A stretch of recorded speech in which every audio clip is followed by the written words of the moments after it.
The Story of Doctor Dolittle, written by Hugh Lofting, narrated by Burton. The first chapter, Puddleby. Once upon a time, many years ago, when our grandfathers were little children, there was a doctor, and his name was Dolittle, John Dolittle, M.D. M.D. means that he was a proper doctor and knew a whole lot. He lived in a little town called Puddleby on the marsh. All the folks, young and old, knew him well by sight, and whenever he walked down the street in his high hat, everyone would say, "There goes the doctor, he's a clever man." And the dogs and the children would all run up and follow behind him, and even the crows that lived in the church tower would caw and nod their heads.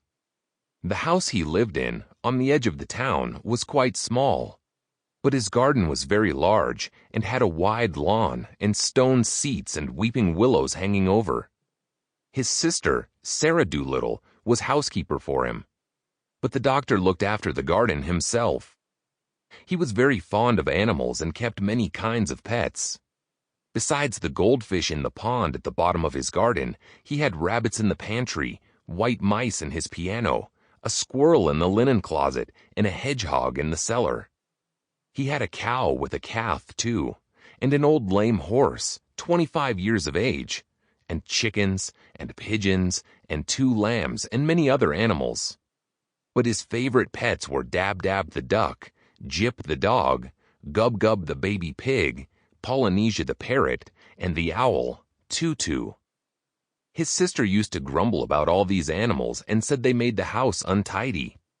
And one day, when an old lady with rheumatism came to see the doctor, she sat on the hedgehog who was sleeping on the sofa and never came to see him any more, but drove every Saturday all the way to Oxenthorpe, another town 10 miles off, to see a different doctor.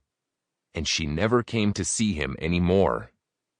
Then his sister, Sarah Dolittle, came to him and said, "John, how can you expect sick people to come and see you when you keep all these animals in the house? It's a fine doctor would have his parlor full of hedgehogs and mice. That's the 4th personage these animals have driven away. Squire Jenkins and the parson say they wouldn't come near your house again, no matter how sick they are. We are getting poorer every day. If you go on like this, none of the best people will have you for a doctor." "But I like the animals better than the best people," said the doctor. "You are ridiculous," said his sister, and walked out of the room. So, as time went on, the doctor got more and more animals, and the people who came to see him got less and less, till at last he had no one left, except the cat's meat man, who didn't mind any kind of animals.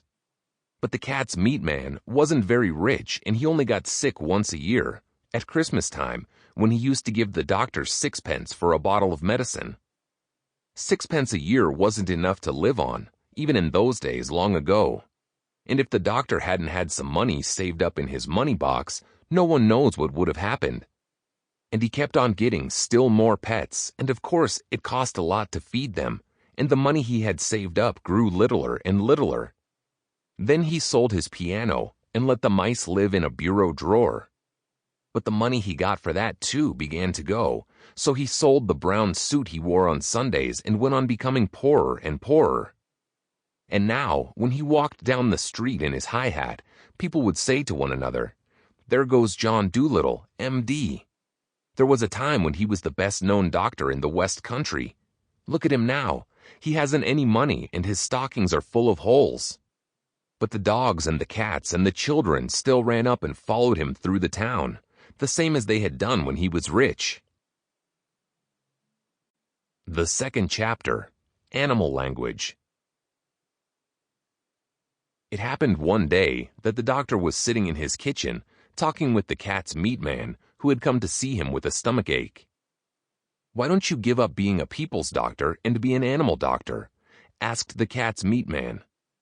The parrot, Polynesia, was sitting in the window looking out at the rain and singing a sailor song to herself. She stopped singing and started to listen.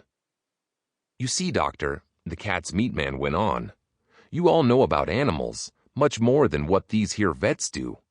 That book you wrote, about cats, why, it's wonderful. Sample complete. Ready to continue?